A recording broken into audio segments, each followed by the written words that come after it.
Sveiki!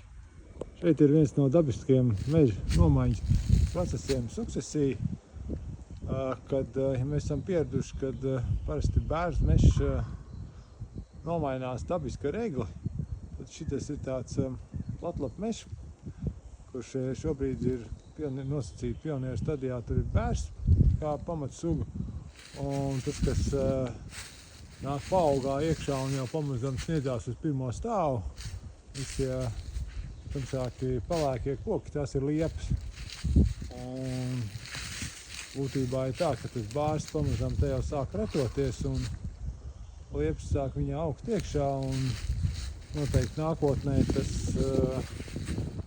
bērnu mežs būs pārvērties pa liepu mežu. Jo liepa ir ļoti ēncietīga, un viņi var augt ēnā mierīgi, taisni uz augšu, veidot taisnus stumbrus un izveidot liepu mežu, kas varētu būt tāda platlapu meža nosacīta galējā stadija. Un tad tur varētu mainīties kādreiz kaut kas izkrist, kāds ozols, bet tad tomēr tā liepa ļoti ilgi varētu palikt kā dominējošā suga nākotnē.